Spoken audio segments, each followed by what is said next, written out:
مولاي صل وسلم دائما دائما دائما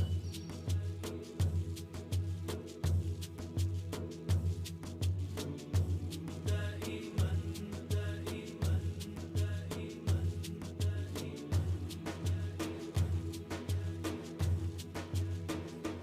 Honorable guests, UMC members, brothers and sisters, please remain standing as we will together sing the national anthem of Malaysia, Negaraku.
Distinguished guests, brothers and sisters, please be seated.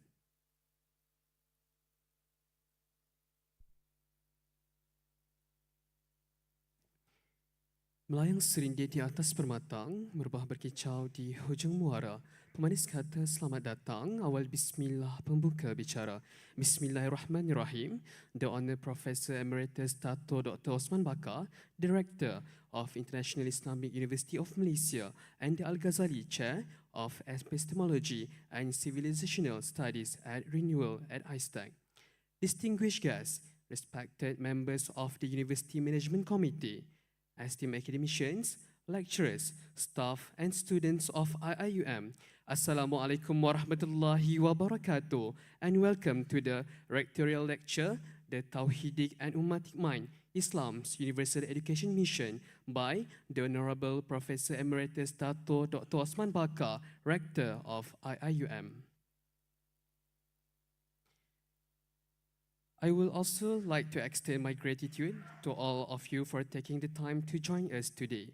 Your presence reflects your commitment to deepening your understanding of Islam Universal Educational Mission. Without further delay, let's begin today's event, and I hope you find the lecture both inspiring as well as insightful. Ladies and gentlemen, now to begin our event with the blessing of Allah, I invite Brother Muhammad Wildan bin Muhammad Atta to lead us in the recitation of the Quran. He will be reciting Surah Al-Baqarah, verse 127 to 131. Let us listen attentively and reflect on the divine words of Allah. Brother Wildan, please welcome.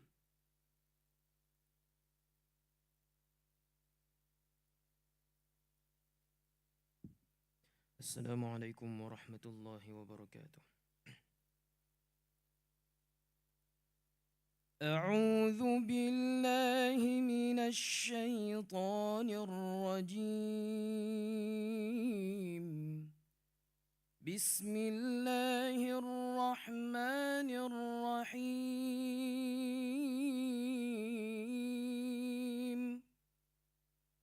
وإذ يرفع إبراهيم القواعد من البيت وإسماعيل ربنا تقبل منا إنك أنت أنت السميع العليم.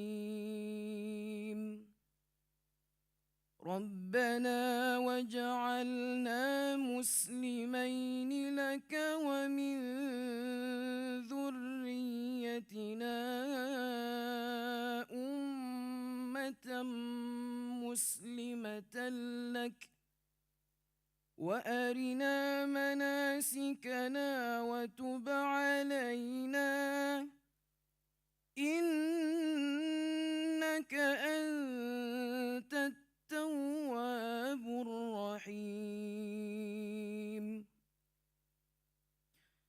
ربنا وابعث فيهم رسولا منهم يتلو عليهم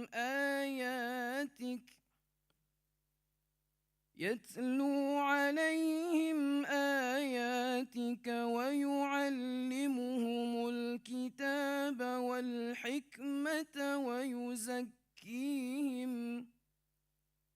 إنك أنت العزيز الحكيم. ومن يرغب عن ملة إبراهيم إلا من سفه نفسه ولقد اصطفيناه في الدنيا وإنه في الآخرة لمن الصالحين. إذ قال له ربه أسلم قال أسلمت لرب العالمين. صدق الله العظيم. السلام عليكم ورحمة الله وبركاته.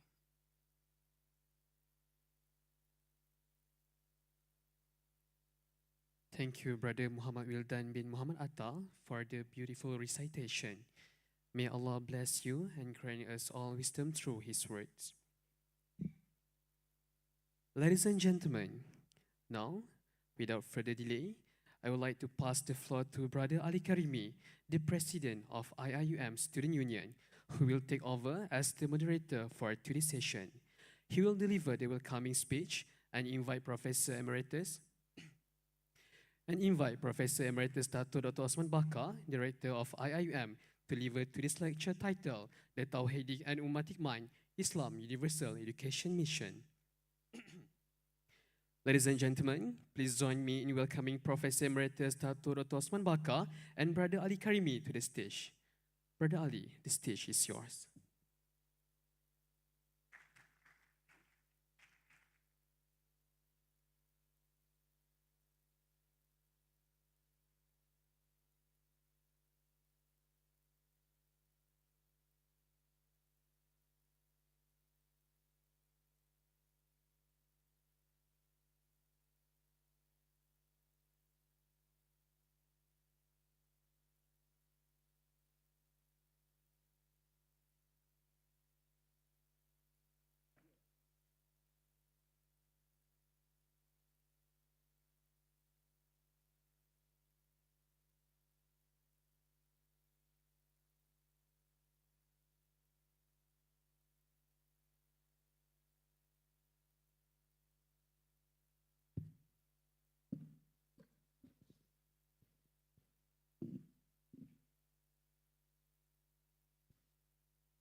Bismillahirrahmanirrahim. Assalamualaikum warahmatullahi wabarakatuh.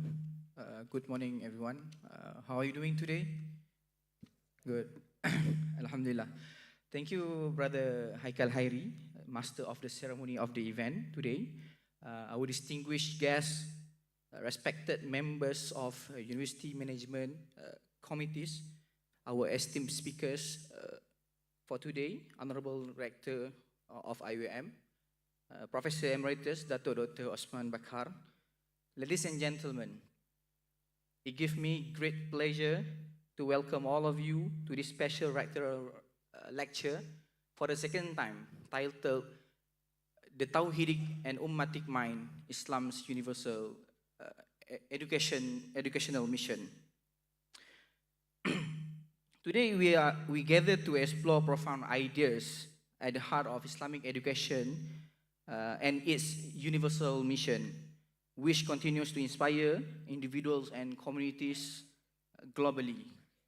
Before we proceed, allow me to extend my heartfelt gratitude to everyone for being here, whether in person or virtually, to contribute to this enriching intellectual discourse.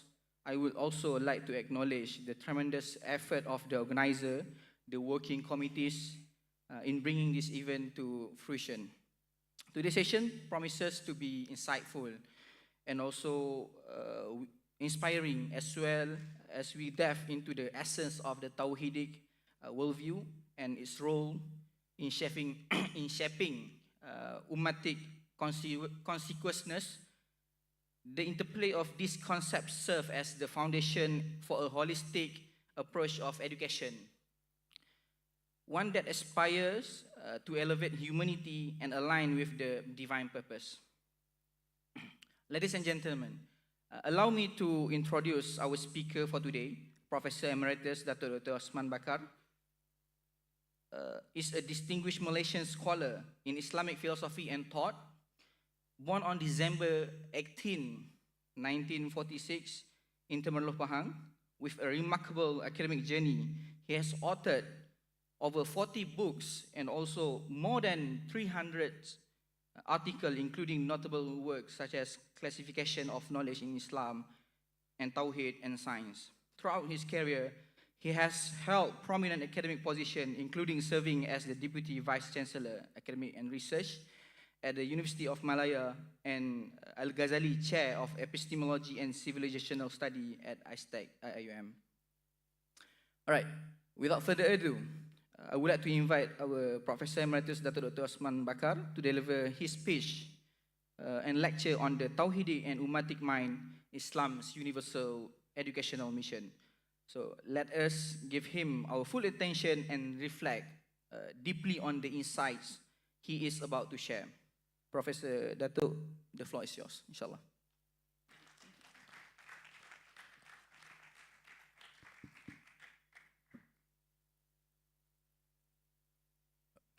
Bismillahirrahmanirrahim.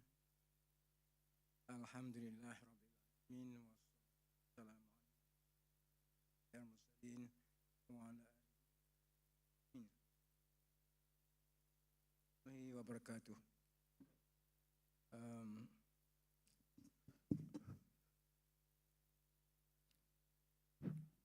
Assalamualaikum warahmatullahi wabarakatuh. Can you hear that?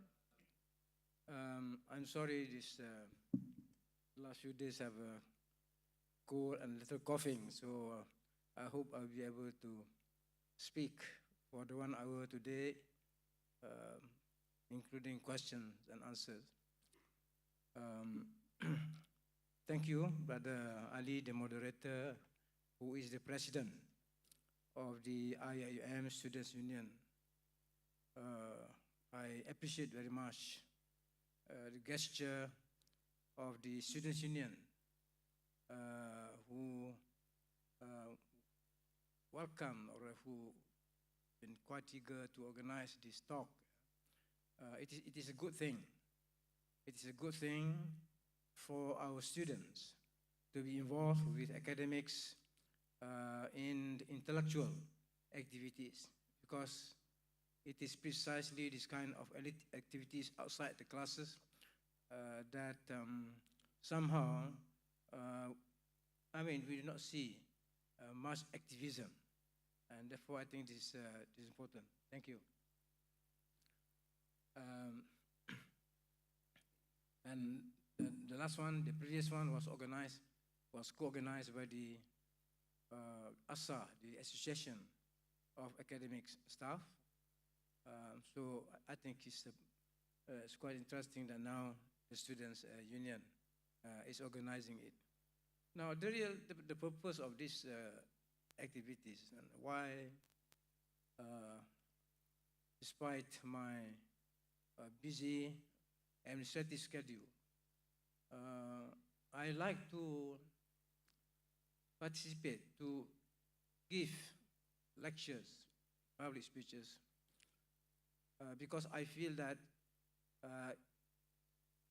the university, the quality of a university, the integrity of a university, that depends how much attention we pay to the growth of what we call intellectualism.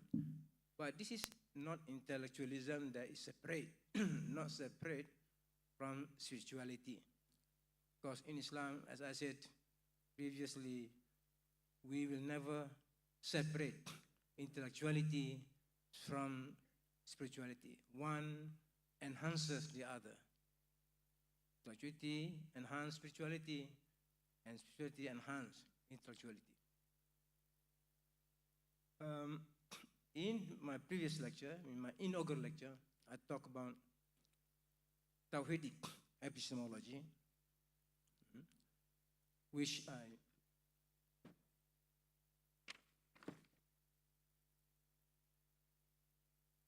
let me redefine, remind ourselves. Tawhidic epistemology is a vision, wawasan, is a vision of the unity and hierarchy of knowledge, in which all knowledge and all sciences are interrelated in a harmonious way and may be arranged as the branches of a single tree. Each word in this definition needs to be reflected on. It is because these words are loaded with meanings. You can make a commentary, running commentary on this, but I just want to remind that what Tawhidic epistemology is. Today, I would like to talk now to, in a sense, the implications of Tawhidic epistemology. Implication. So epistemology is a vision of unity and hierarchy. The two must go together in the case of Islamic epistemology. Unity and hierarchy of knowledge. Knowledge is not only related, but hierarchical. I mean, the branches of knowledge do not have the same value. Not the same value, but different values. Now,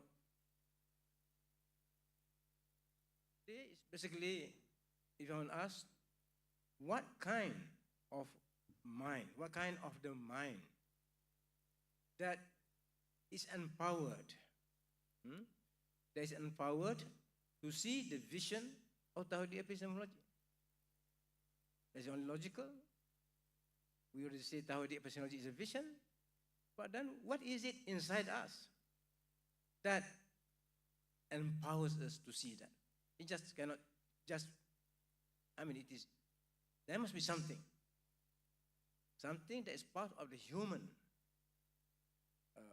assets, the human assets then enables us to see that. And this is where the Tawhidic mind is.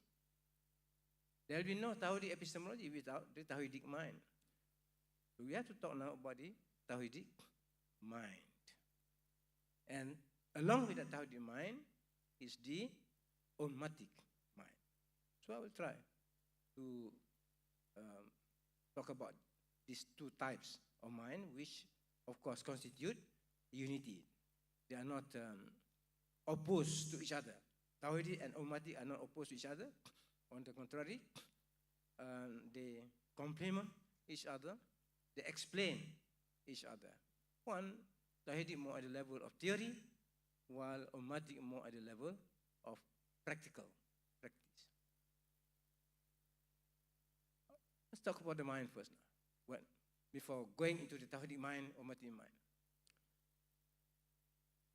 Well, everybody is using the word mind in various ways. Certainly, When we say mind, it implies many things, it gives many meanings, right? Both the positive one and also negative one. First of all, mind implies intelligence. That's why we say intelligent mind. He or she has an intelligent mind. So we use the word mind to imply intelligence. What is it that constitutes that intelligence? Now, partly also this lecture, I hope you all, I believe you are not those now very vulgar popularizers of artificial intelligence. Don't get me wrong, I did not oppose artificial intelligence. My good friend, Professor Dr. Fauzan, can be the winners. I'm not. In fact, I want to develop the program of AI in this university. But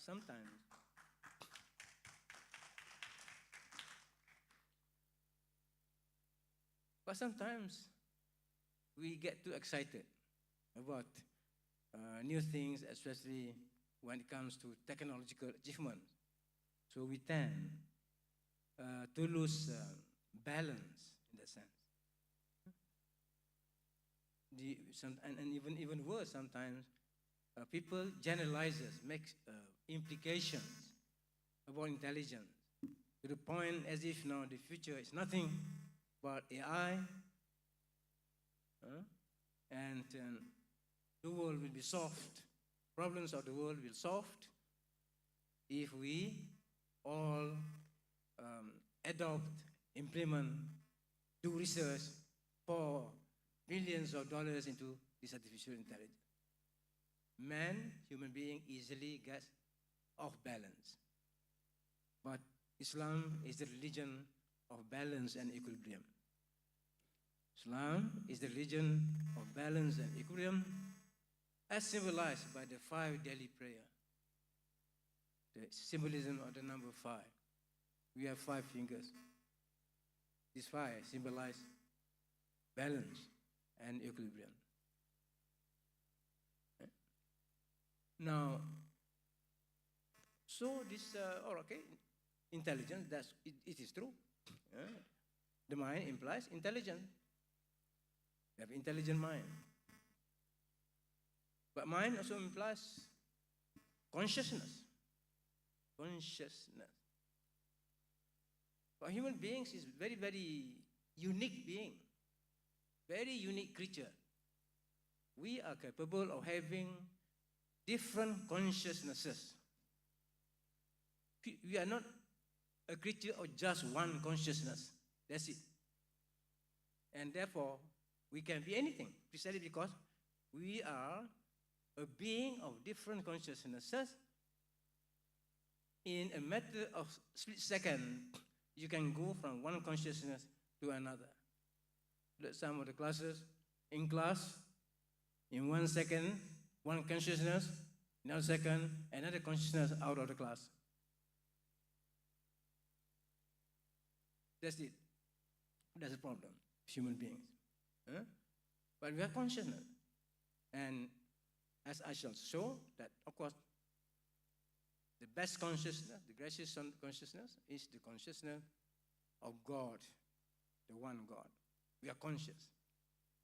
And certainly, as part of the meaning of taqwa, to be in taqwa, to have taqwa, is to be conscious of God.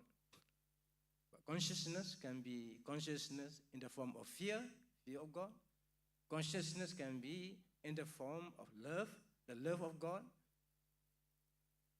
The consciousness can be in the form of knowledge. There is knowledge, consciousness, the knowledge of God. Yeah, so it's consciousness. Other creatures are conscious at their own level, but we talk about the mind. We have the mind now, it's conscious. So a conscious mind, which is that. Conscious, this mind implies light. Implies light. Just as we say, enlighten. Enlighten human being. Enlighten. Be enlightened. But the word enlighten comes the word light. Lighten. Nur. From the nur. Light. You have tanwir. Tanwir. Enlighten.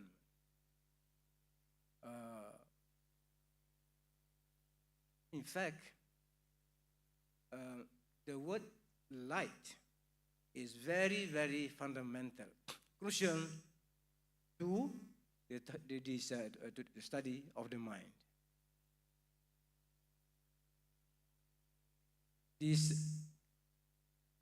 Why? Because the mind also implies ideas. To be enlightened is to have many ideas. To be intelligent, just many ideas. Here, a question of, is it small idea or big idea? Well, human beings can have very big ideas, very small ideas.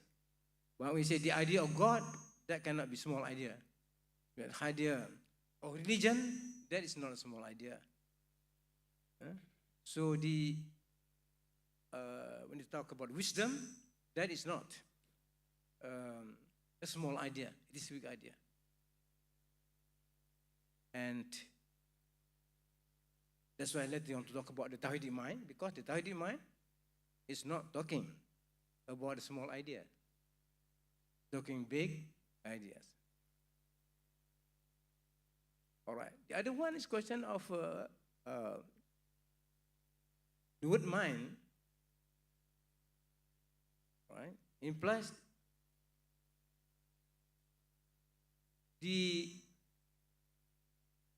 what you call to be, I mentioned the conscious, to be intelligence, the light, the light.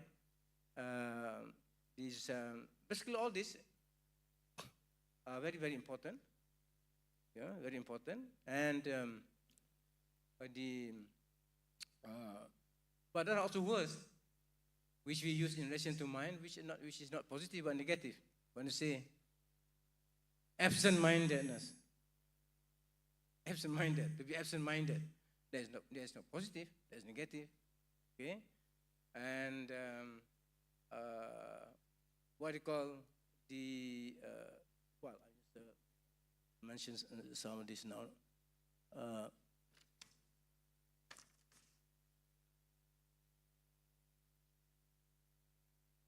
To be impregnated with, to be basically, to talk about the Tawhidic mind, the mind that is impregnated with ideas. Okay, so given these various meanings, now we come to what you call this Tawhidic mind and the Ummatic mind. All right, I've already defined the technology, but now let me define the Tawhidic mind. What is the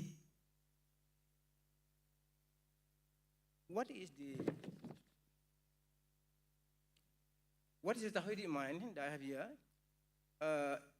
The Tawhidic mind is the kind of mind that is ever conscious of the oneness and unity of God and the unity of divine creation. There's no definition. The Tawhidic mind. Now, in another way, we can say that the Tawhidic mind is impregnated with the ideas of God the One. Its attributes as best symbolized by the most beautiful names, Al-Asma, Al-Husna, and his activities in creation. In using all this, in defining this, what I'm to say is that this is the ideal one. This is the ideal, the one that we aim to attain, right?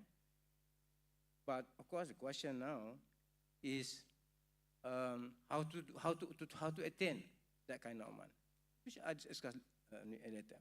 Right? But who has the best Tawhidic minds? As far as Islam is concerned, we have this idea of the prophetic mind, the mind of the prophets. The minds of a class of people called prophets. They are the most excellent and the most perfect Tawhidic mind. All right? They are possessors of wisdom, both theoretical wisdom and practical wisdom. We know in the teaching of Islam, there are 124,000 prophets from the time of Adam alayhi salam until the last prophet, or Prophet Muhammad salam. 124,000.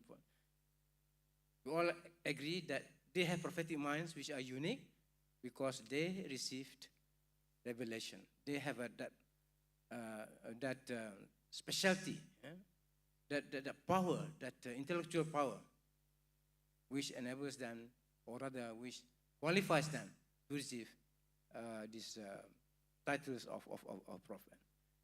Of course, they are divinely guided. Allah guides them how to attain that. Yeah. And in the case of the Prophet Muhammad, of course, I mean, in his case, the last prophet, we hope to, he provides the model for us. Provides the model to attain this. But the point is, based on the teachings of the Quran, you have 124,000 prophets, right? And they are characterized by two fundamental things.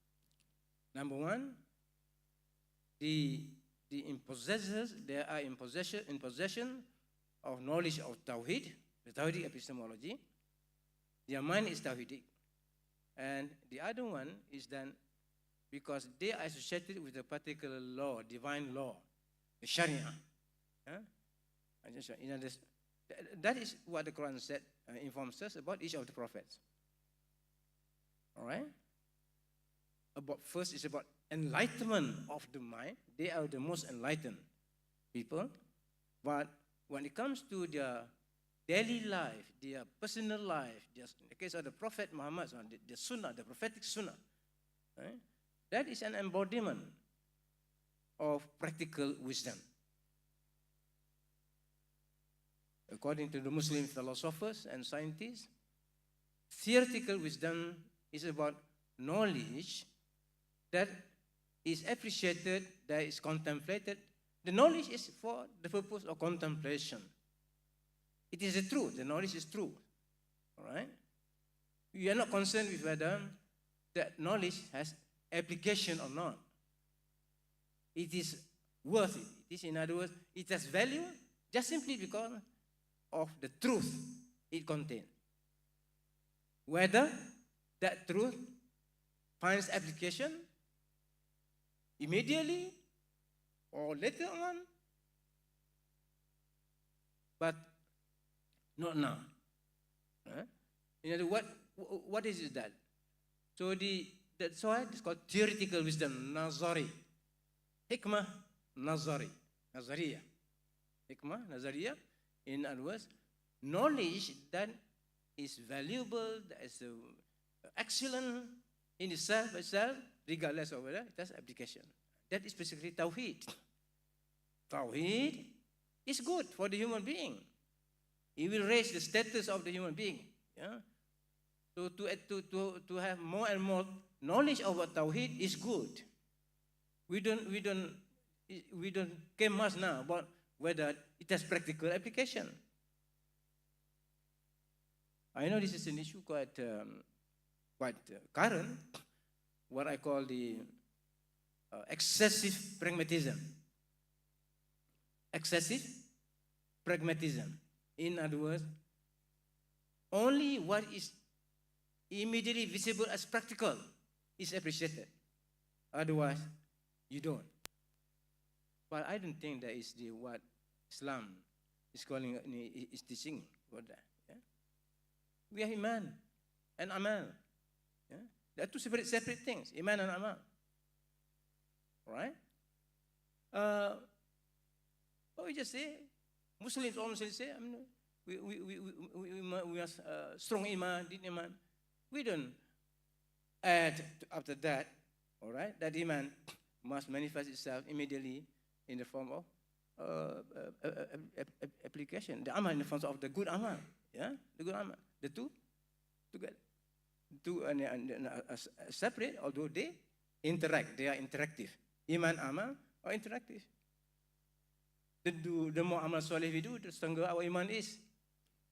The stronger our iman is, that it will generate more of this pious action. Yeah? So that. But the point from the viewpoint of epistemology now, but talking about theory of knowledge, that the Tawhidic mind is inherently good. Inherently good. Now the Ummatic mind, then that is about action, human action. So in the case of the prophet, right, each prophet is given a divine law, Sharia. Whether he is bringing a new Sharia or he's preserving the Sharia of a previous prophet. That is the position of the Quran. Let's say, for example, the Prophet Isa, Prophet Jesus, Nabi Isa, right? In the case of Prophet Isa, he did not bring a new law, not bring a new Sharia. He only preserved the Sharia of Prophet Moses.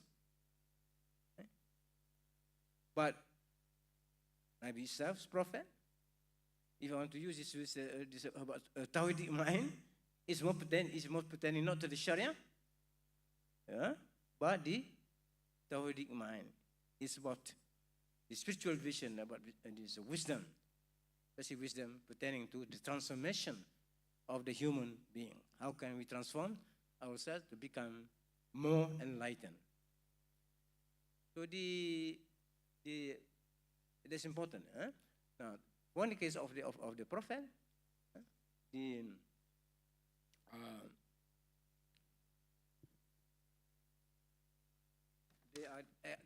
are examples.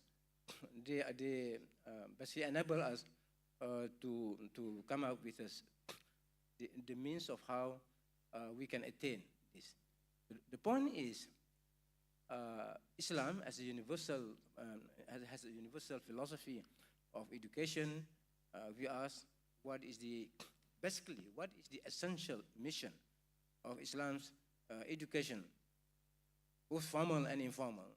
It is how to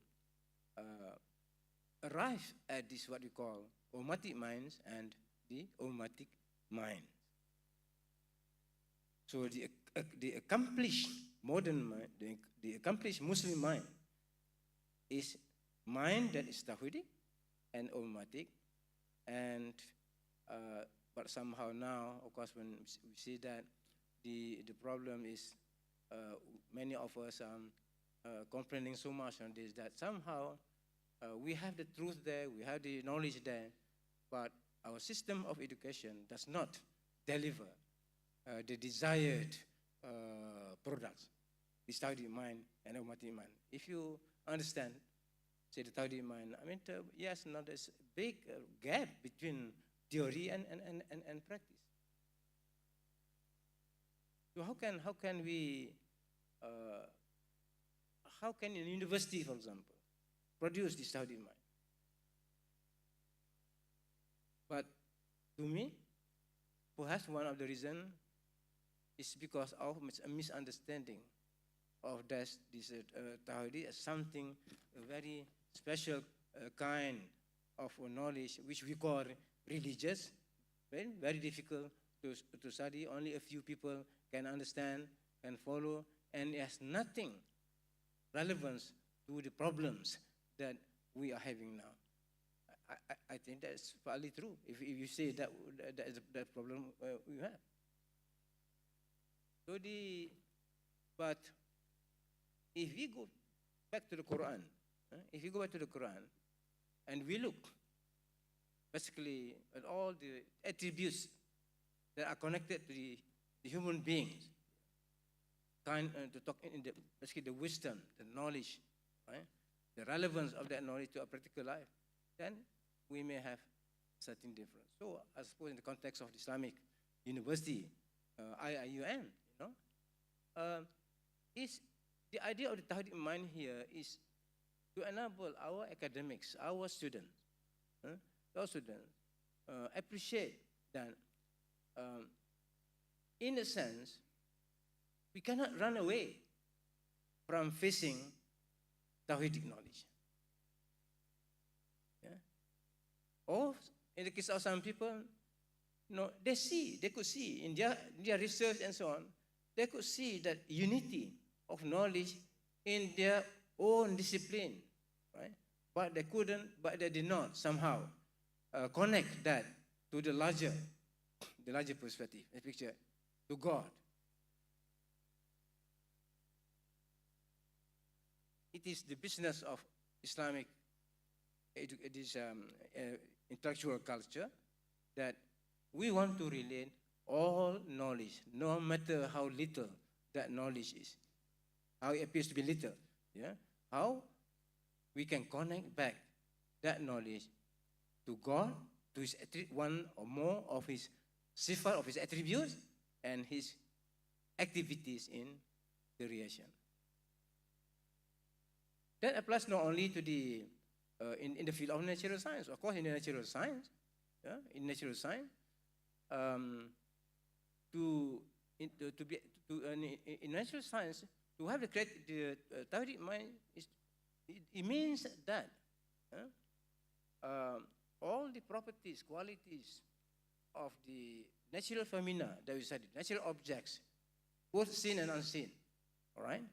We somehow realize that these are what the Quran calls ayatullah, means the signs of God. So basically, the natural scientists are studying the signs of God as displayed in the natural world. But for the human sciences, so say for example, history. What is history? History is also about studying the signs of God, ayatullah, as displayed in human history. Because according to the Quran also uses the word the signs of God in the field of history, what happened in the form of historical phenomena, right?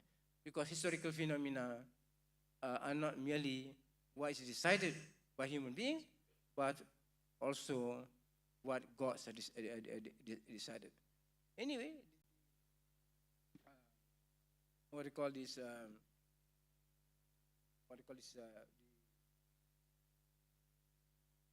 Tawhidic mind is necessarily able to see, to have that vision. Now, the ummatic mind, I want to say a few more apart from what I've said already. The ummatic mind is that mind which sees the prophetic mind as the perfect embodiment of practical wisdom expressed through the divine law, and the prophetic sunnah as the personification or epitome of the ummatic identity. We live in a world in which religion is marginalized. Right? We live in a world in which the prophets, the lives of the prophets, students may study in class, all right, about that, but they are not able to see the significance of the lives of the prophets in what happens to the world right now. Have you ever thought that what is happening, everything that happens now in the world, at every moment it's happening in the world, is the Quran's commentary, is God's commentary on natural and human history. Try to reflect that. what is happening now is God's running commentary on our soul, also on our soul. What is happening inside our souls and what is happening external to us, which means that all the natural, all the human sciences, all the social sciences can also escape from discussing this ummatic mind.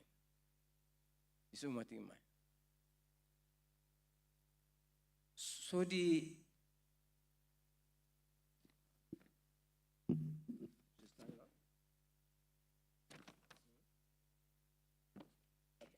think I'll better go now to the question of education, Islam's universal education mission, the prophetic mission, because I think this is what we are interested from the practical point of view.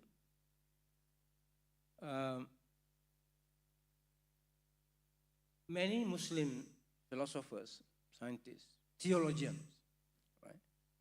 They try to come up with principles of education that will enable us to develop our mind. Exactly, develop our mind. Because question. The Prophet Muhammad SAW taught his companions, in other words, about basically how to develop the excellent human mind in the form of strong iman, in terms of having a lot of knowledge, all right, and in terms of developing their consciousness of God, in terms of how to enable them to be close to God. To use that word, yeah. But in the case of the among spiritually minded, moral beings, ulama, and so on, of course, this is question of God consciousness, the question of having deep God consciousness, what also called tanwir, enlightenment. This is where that the kulliyah of education, for example, kulliyah of education needs to develop a better and better philosophy of education to produce teachers, for example, to come up with the right pedagogy, especially in the context of our world in which so many new factors, so many something new, and therefore maybe a new exploration of pedagogy, how to attain this Tawhidic mind perhaps can be achieved. That's exploration. So I think I would like them to discuss this, to discuss this how we can think of a new pedagogy in which tradition, not traditional knowledge, together with what the modern world has produced in the field of technology and so on, we can arrive at this Tawhidic mind. Maybe the idea of this divine pedagogy itself. In other words, how God teaches spirituality to human beings. Then we have done some studies about whether the muhakamat and the mutashabihat, especially the mutashabihat, the verses in the Quran can be somehow a kind of divine pedagogy to teach spiritual truth to human beings.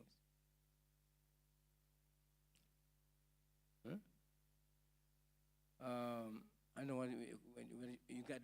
What I'm trying to say is that the in the Quran there are many verses belonging to the mutashabihat, but in our language, Malay language, say perumpamaan. Yeah? Perumpamaan. God teaches mankind through analogies, through similitudes, through amthal, through what do you call this, allegories, and perumpamaan, and symbolism, also symbolism, yeah. Which is not in the official, which is not really in the official pedagogy, yeah. What I'm saying is that why not discover the richness of the Quran in terms of pedagogy through various ways and means that God Himself used in order to attract the souls of the human beings to the truth.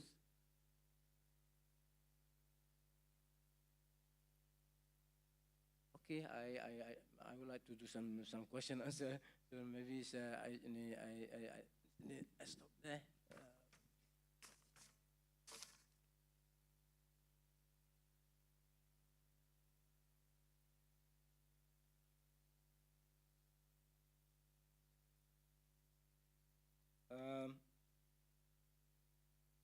Basically, I said what I wanted to say in terms of the principles, in terms of the main points.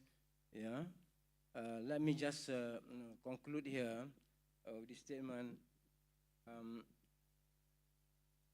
In pursuit of the Tawhidic epistemology, then I was talking about previously, then the next logical step is to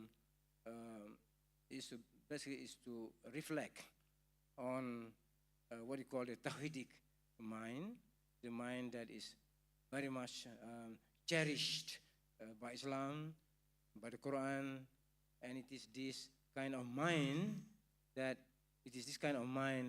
the world needs, and certainly what the Muslim community needs. And I'm not saying that it's just a simple step. This is an ongoing thing.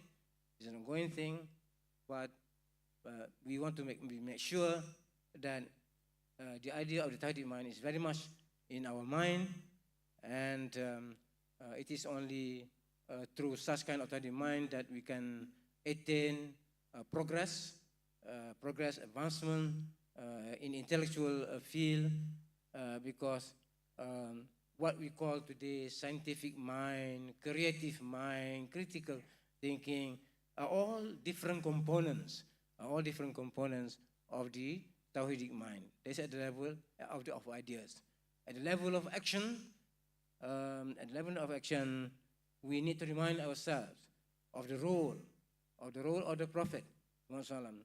In other words, the role of the prophetic Sunnah in civilization building. So thank you. Assalamualaikum warahmatullahi wabarakatuh. Waalaikumsalam warahmatullah. Thank you, Professor Datuk Dr. Osman Bakar. Okay, so if I would like to summarize a little bit about the mind, basically it implies, and also the fundamental of the mind is intelligence, and also we call it as light. Basically, it is something related to Tawhidic, the science of God. The Tawhidic mind is basically the empowered mind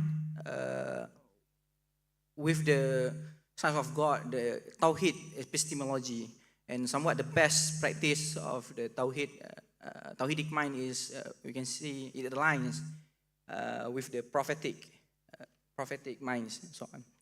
All right, so ladies and gentlemen, maybe we open for a Q&A session. So this is the opportunity for you to engage directly with our esteemed speaker, Professor Emeritus Dr. Osman Bakar, and seek clarification or share your thought on the ideas presented during the lecture just now. So to ensure the smooth session, you may ask the question at the provided mic there, and also there in the live. All right.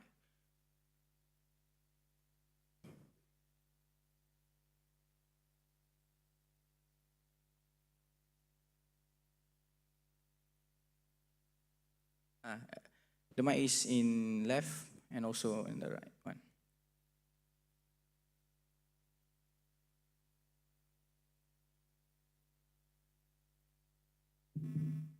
Assalamualaikum warahmatullahi wabarakatuh. Prof, since I'm a student since 2018, so Tawhidic principle, even in your lectures on the constitutional knowledge, so it's all over there, and I understood it, I understood it quite well. But then when you bring this as a vision for your A and 21st University, I see that not everyone gets it. Yeah. There's been talk about, okay, this is just another version of the idea of separation of knowledge and on the revolution of knowledge. But today I think you have articulated it clearer that this is the core. In order to get into the whole idea of civilization, you must have a Tawhidic mind first. Okay, just now you also mentioned about pedagogy, how to bring the Tawhidic mind. And that reminds me of the method that Prophet ﷺ received his revelation and teach for Islam himself. 13 years in Mecca is practically Tawhidic, and just many versions of understanding Tawhidic concept, and then later on then you have the Isra Miraj and only have the command for prayer. And then when the Prophet moved to Medina, there's only when you have the estate to run, so the muamalat, the practical aspect is more when you move to Medina. So I think in terms of pedagogy, there is something there. You start with the Tawhidic mind first and make it strong enough, such a way, very strong that such that even Bilal bin Rabah, when he was what was it? When he was punished by his master, he said ahad. And because of that, he can bear the burden. Because of that tawhid, the way he said ahad, there's tawhid there. And because of that strong tawhid mind, he can bear the burden. And later on, when they started the state of Medina, that's where the ummatic and practical part. So my question is, do you concur with that, or how do you go into that in terms of pedagogy? The 13 years in Mecca and then 10 years in Medina, the ummatic practical application. Assalamualaikum. Right, thank you for the question. Maybe Prof can answer on that. You see, it is one thing to state what is the end product of what you want to achieve. That end product, of course, is the Tawhidic mind. And I explained what the content of that Tawhidic mind is. Right? Ideas, consciousness of God, the One. And God, the One, means then with all God, with all His attributes, right? Hundreds of attributes, but it's best symbolized by the 99 beautiful names. All right, but many, there are hundreds of these the attributes of God. And then about God's activities in creation. God's activities in creation, in the natural world, in the human world, basically. So those principles, the main ideas. But that idea itself needs to be explained in detail, to be analyzed, which means therefore requires a process, a long process, and that is process of education. That process of education is not the time you spend in schools and universities after you get your degree. That's it. No, I'm not talking about education in that sense. I'm talking about education when the Prophet said, education is a lifelong education. It is from the cradle to the grave. That is our university education. The universe is our whole. The universe is our university. Right? So the question now, for parents, for teachers, kindergarten teachers, how do we teach this? How would they develop this Tawhidic mind, Tawhidic knowledge at their level? At their level. Huh? I do not know whether, you can prove me wrong, whether, you have seen, we already have this. I don't. I'm not seeing. In other words, still, there are a few attempts here and there by some school, but we have not really. When it comes to Tawhidic knowledge, we are still far away. But in the past, they did it. Right? They don't have a system of education like what we have now, but they were able to. So this is where, for example, how to build, to develop God consciousness, the consciousness of God, with His attributes, with His active discretion in the young kids. That is a question for our College of Education, for example. Of course, it's not limited to them, but more than any other, they have to. Yeah, I'm thinking right now. I just said Al-Asma'ul Husna. That's one way. Right? So in other words, for the young kids, they don't know yet. They have not yet reached a level where they can talk intellectually about what Ar-Rahman means, what Ar-Rahim means, and what Adil means, and so on. All right? But for the young kids, it's through life experiences. Life experiences. Yeah? I can say that for a teacher to take a group of his or her students to a virgin forest or jungle, there's a lot of lesson about God they can teach during that.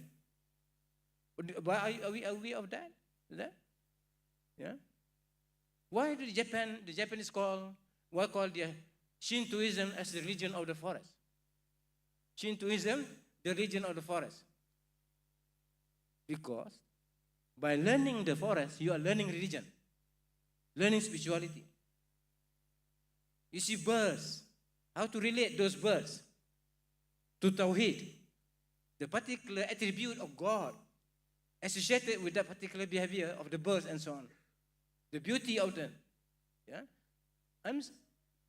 Because the Quran says, we have displayed our signs on the horizons and within themselves until they are convinced, until they are sure that it is Allah.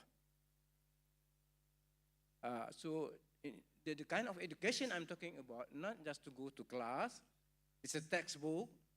No.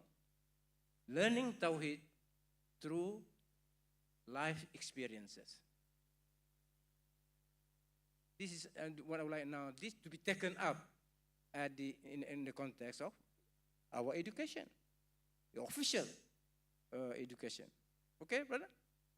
So this, what about you can, my definition, I gave you definition of Tawhidic epistemology, Tawhidic mind. That is the ideal. But in terms of realization, there are degrees. We go from one level to one level. In other words, after learning Tawhid in standard 1, our knowledge of Tawhid in standard 2 should be better. It's the same subject. As far as Islam is concerned, Tawhid is the subject that must always be taught. At what level? That depends on the level of the students. And the teachers should be aware of that. I mentioned Al-Asma Husna because we have very beautiful song. The children, we sing Al-Asma Husna. Yeah? But how many now, we use that beautiful song now to inculcate Tawhid knowledge among those young kids. They may not understand in the beginning.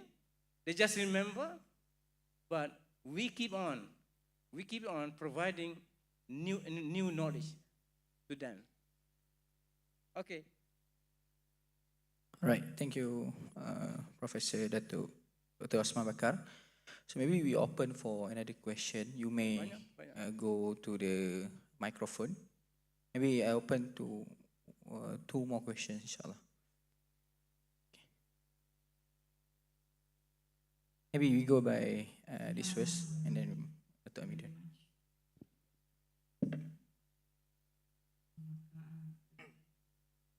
Datuk, my question is very simple. I think we are all in agreement of listening to us. My concern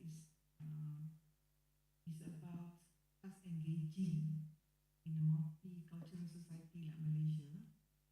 Our colleagues who are not Muslims. Sorry to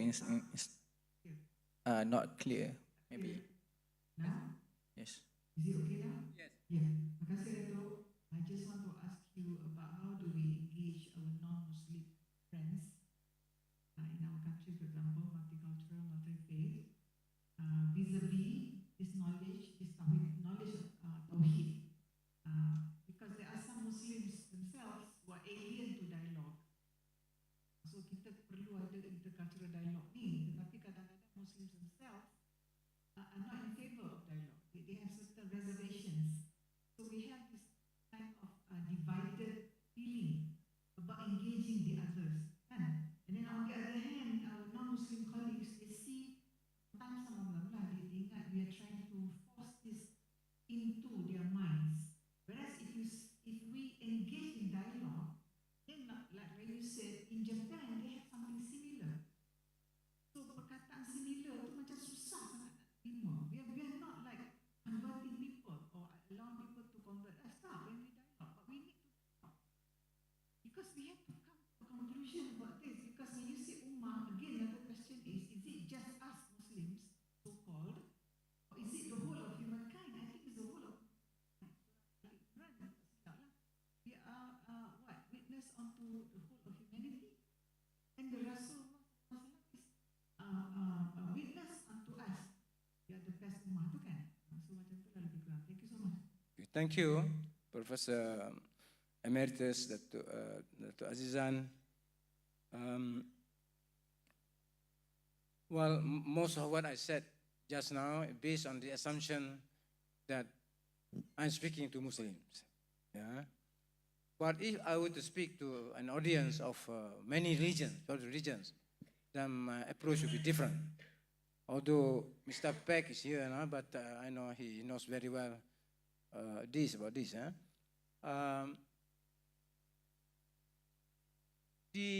Actually, apart from terminology, the ideas are universal.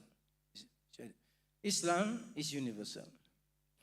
Tawheed is a universal concept. Because Tawheed, what is Tawheed? Tawheed means unity.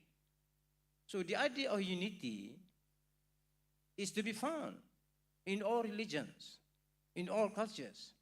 In fact, this is one of the most universal idea. One of the most universal idea that exists is the idea of unity. Except they don't call it Tawheed, we call it Tawheed. I used to say that Albert Einstein was a great believer in Tawheed.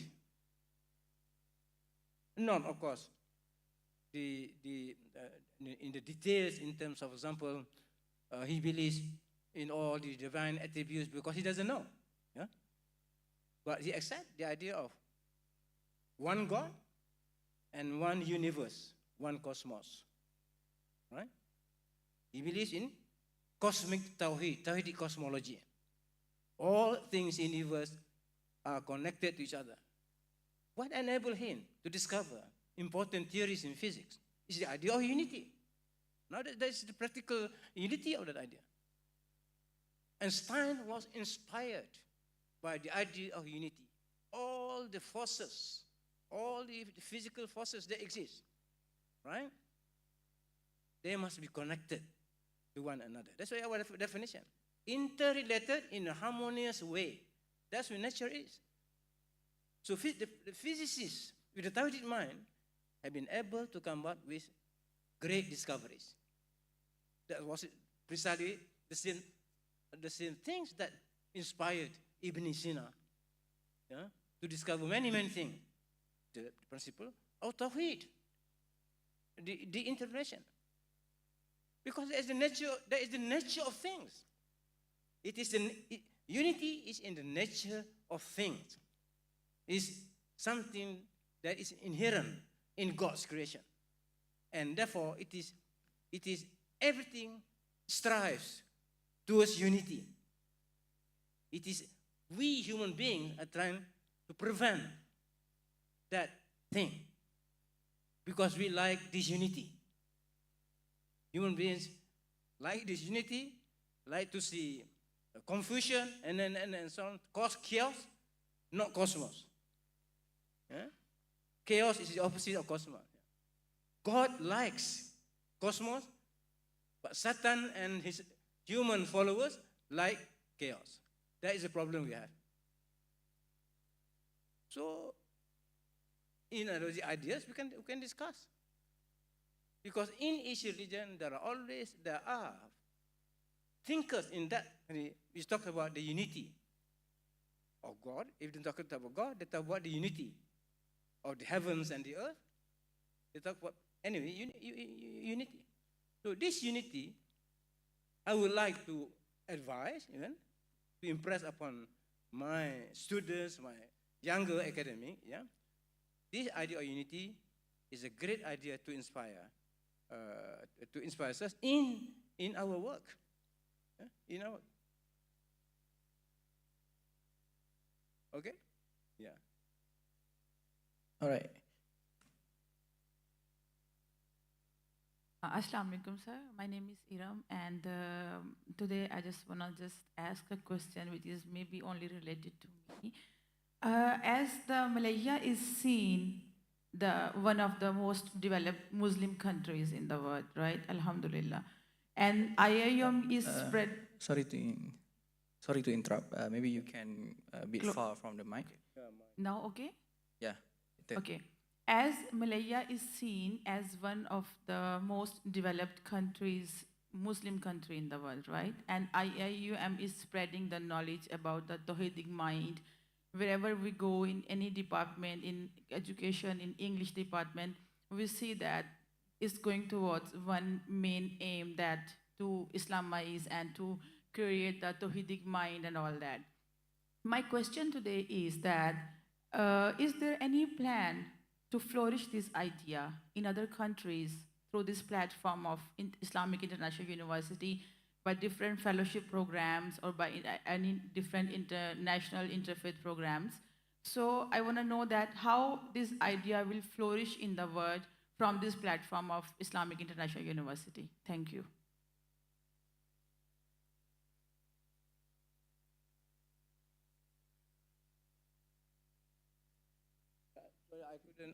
I couldn't get the last question. Can you please repeat your question, the last one? Yeah? Sir, I just want to know, at the level of IIUM, we are doing best to develop the Tawhidic thought, mind, and everything, right?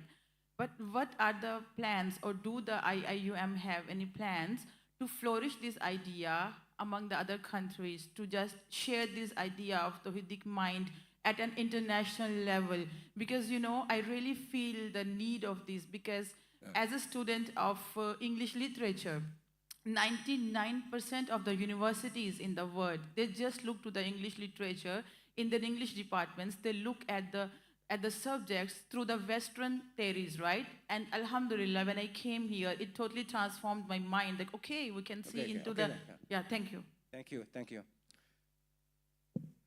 Well, our university, IIUM, is an international Islamic university.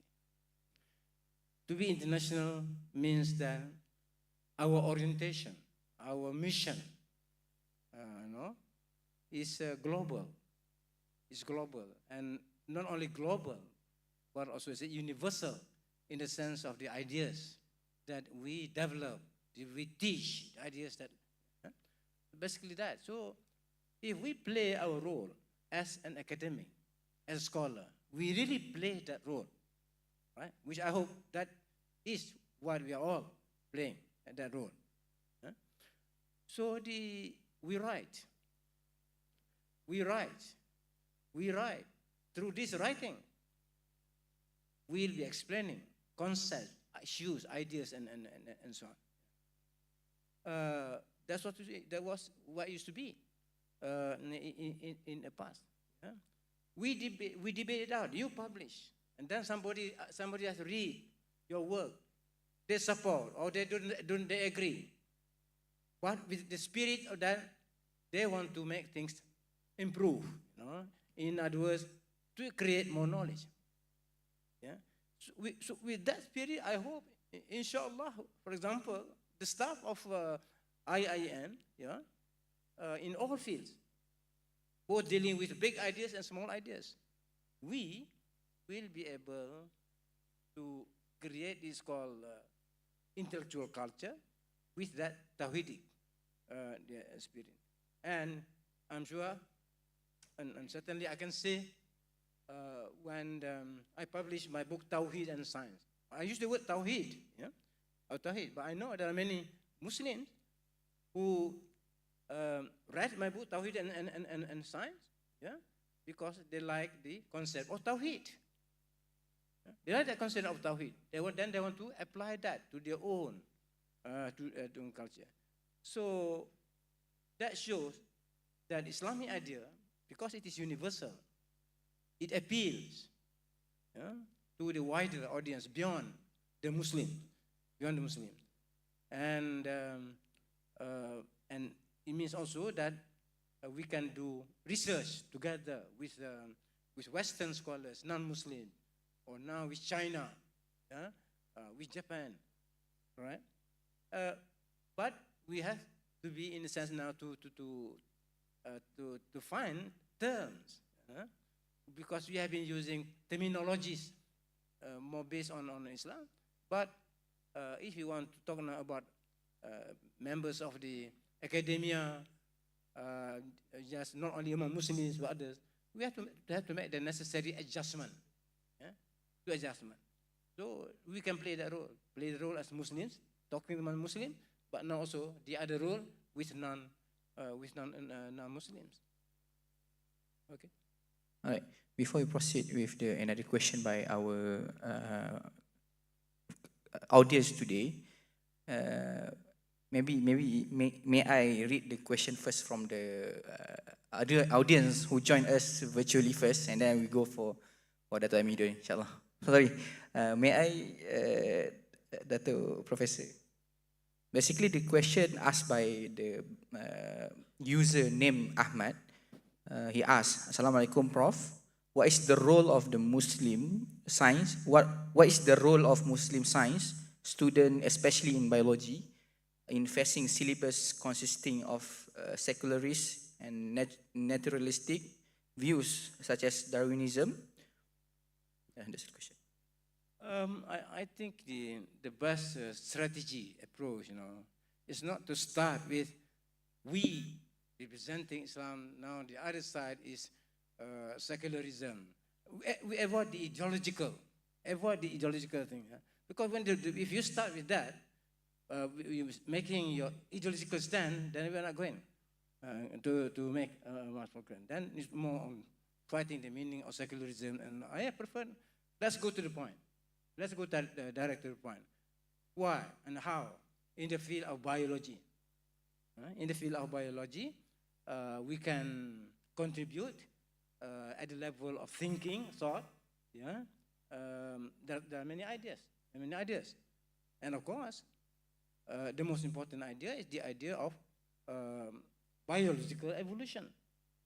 That's very, very important, because the theory of biological evolution, as it is understood today, as it is practiced today, is kind of supreme. It is regarded as supreme integrating principle, to integrate all biological data, all biological facts, all biological theories, concepts, and so on, just as we, in the Islamic perspective, have the Tawhidic integrating principle.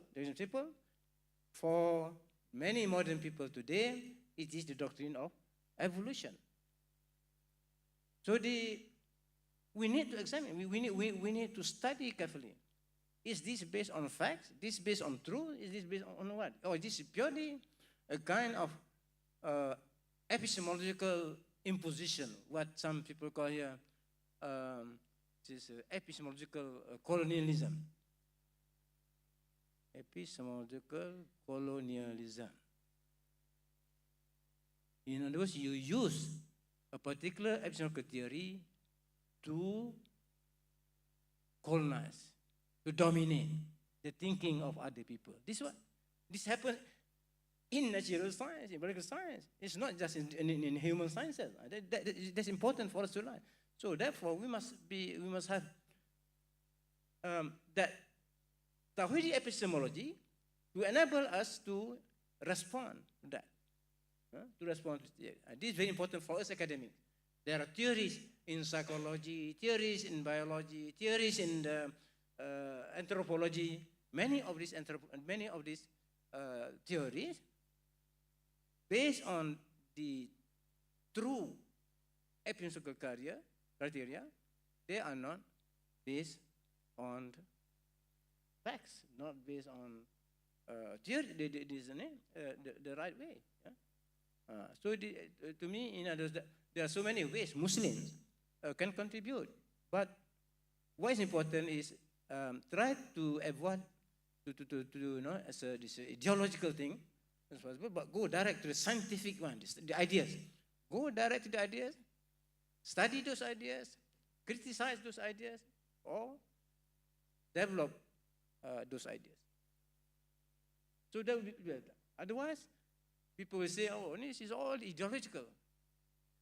That's why some people say why Islamization has become ideological. Yeah? So don't hide behind terms, that we use in our religion. No, you go direct to the point. Okay. All right, thank you so much, Dato'.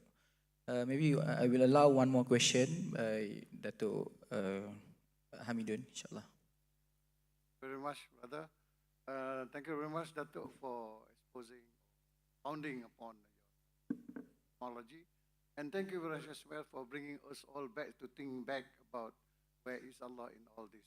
So before people were talking a lot of things, now you brought us back to think about where is Allah. Is Allah and where.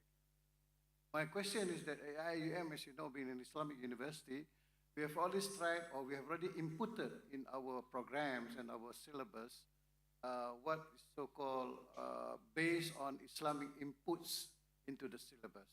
So based on the verse that we read about, surely we show our signs in the horizons and in yourself and in themselves until it becomes very clear that He is the truth.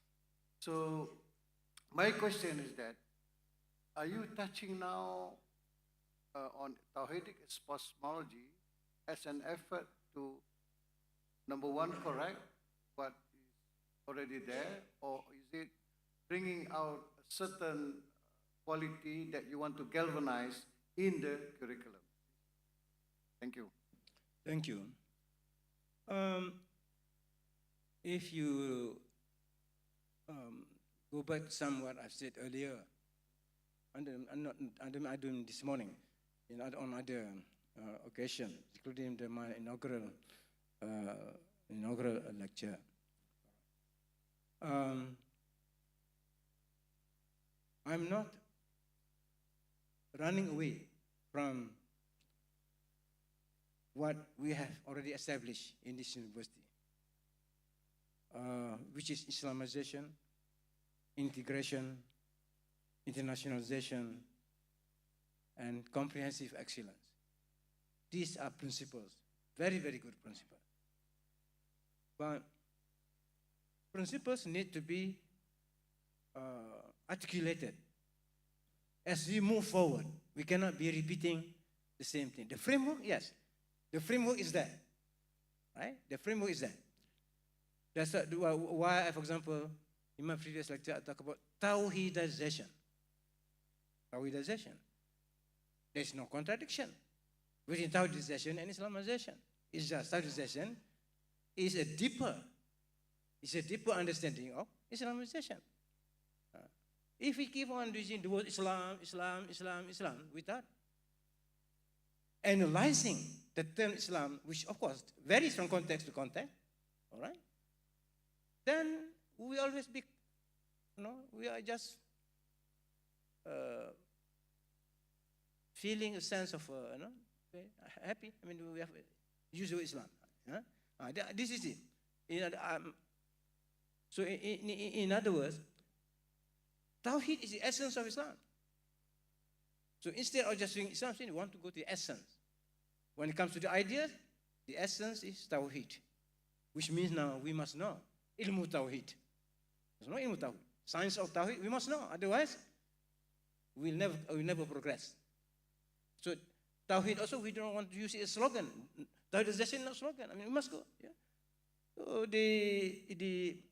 in other words, we must be serious scholars in the science of Tawhid. Because this with knowledge in Tawhid of science, that will be able to achieve the very objective set out in Islamization and integration. But Islam as just a concept like that, I mean, we can't, yeah, because Islam is also explained in details, yeah. After I say, Allah sent Gabriel to teach religion to the Prophet. So, what is Islam? So it isn't stop, just call Islam, but no. Islam has 5 components. In order to study Islam, in order to know Islam, we need to know those 5 components, especially the first component, which is basically statement of Tawheed. Asyhadu an la ilaha illallah, asyhadu anna Muhammadan Rasulullah. These are the formula for Tawheed. The 2 fundamental formula for Tawheed. I think basically this was one again. So I'm going from Tawheed epistemology to Tawheed mind. Yeah, Tawheed mind is just a general term, that describes about our state of mind. For example, to have a scientific mind. But to have a scientific mind is basically to explain what Tawheed mind is. Yeah, it's not against Tawheed to speak about the scientific mind, which is universal. Integration, of course. Actually, the word integration has no meaning unless we know to integrate what into what. You don't integrate just simply by saying integration. But integration, if you know the Arabic, the English language, what do you mean by integration? It's always bringing in various elements into something broader. That is integration. If you want to integrate, like we say, to integrate national integration, then national integration means we are integrating all the different states into the larger federation. I'm worried about we using words, terms, but not detailing, going into this. So otherwise, we just continue to be contented with something which all level, Islam, something like that. So All right. Thank you so much, brother, our Professor Dr. Osman Bakar. So basically, that's all for Q&A session for today. So now, ladies and gentlemen, we have come to the end of the lecture session by our Honorable Rector. So on behalf of everyone who present today, I would like to express our deepest appreciation to Professor Emeritus Dr. Osman Bakar for his enlightening lecture. So I hope the knowledge shared today will undoubtedly resonate with us and guide us in our endeavors. So I think that's all for today. I pass back to the Master of Ceremony, Brother Aikal. Thank you so much. All right. Thank you, Professor Emeritus Dr. Osman Bakar, for the very insightful lecture just now. Again, on behalf of everyone here, I would like to express our sincere gratitude to Professor Emeritus Dr. Osman Bakar for his invaluable insight during today's lecture on the Tawhidic and Ummatic Mind, Islam's Universal Education Mission. Your profound knowledge and wisdom are greatly appreciated. Now, I would like to invite Brother Ali Karimi, the President of IIUM Student Union, to present a token of appreciation to Professor Emeritus Dato' Dr. Osman Bakar, Rector of IIUM, for delivering today's enlightening lecture. Brother Ali, please.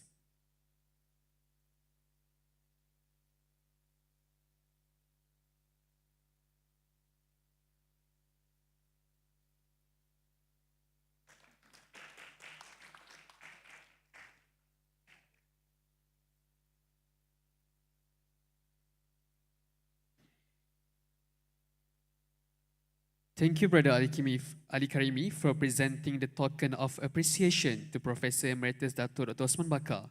Once again, we extend our heartfelt thanks to Professor Emeritus Dato' Dr. Osman Bakar for his insightful lecture and for being with us today.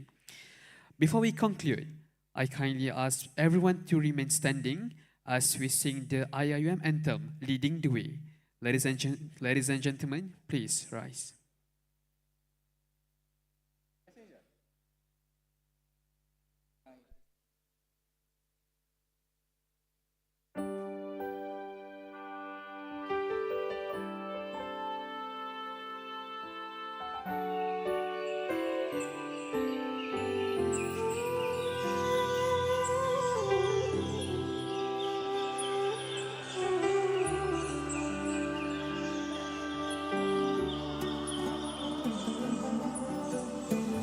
Let's lead the way, lighten the future, share the wisdom to the spirit of Islam. Revelation and reason, we shall excel, we shall prevail. Merging faith and knowledge, we, the Khalifa, we will fulfill the amanah. Together, we make the world a better place. Forever, expand the culture of Iqra. IIUM is to realize the meaning of Ramadan lil Alamin. Together, we make the world a better place. Forever, expand the culture of Iqra. IIUM is to realize the meaning of mercy to all, for all mankind.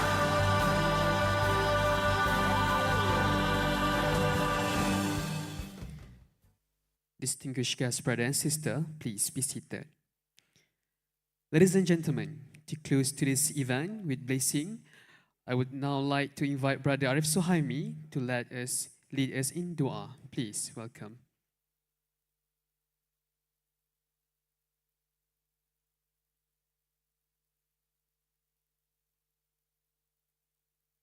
Test.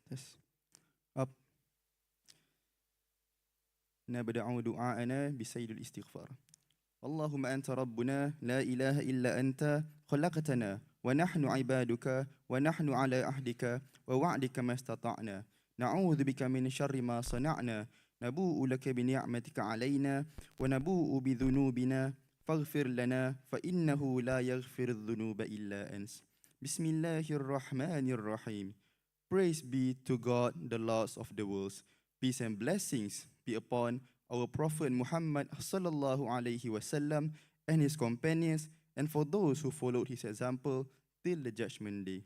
Ya Allah, Ya Rahman, Ya Rahim, we express our gratitude to you for allowing us to attend this rectorial lecture titled The Tawhidic and Ummatic Mind, Islam's Universal Educational Mission by Professor Emeritus Dato' Dr. Osman Bakar, Rector of the International Islamic University of Malaysia, on this auspicious morning.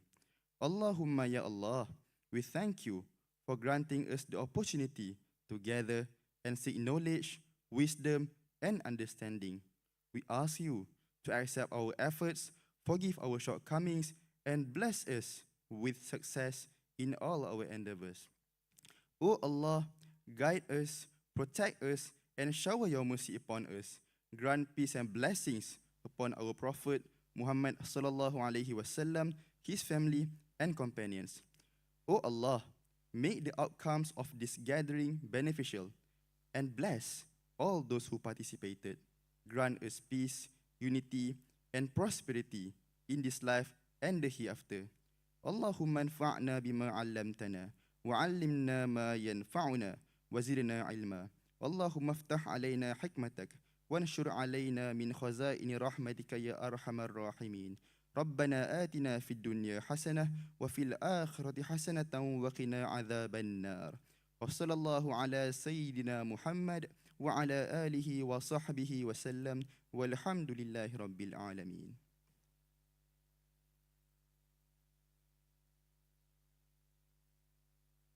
Thank you, Brother Arif Suhaimi, for the beautiful dua.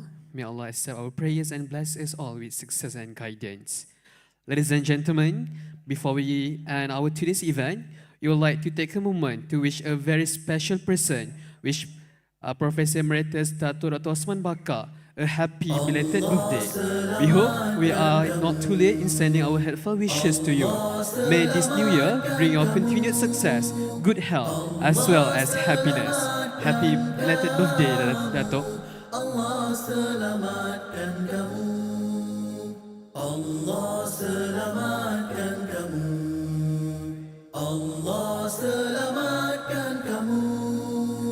Allah selamatkan kamu. Allah selamatkan kamu. Allah selamatkan kamu. Allah selamatkan kamu. Allah selamatkan kamu. Allah selamatkan kamu.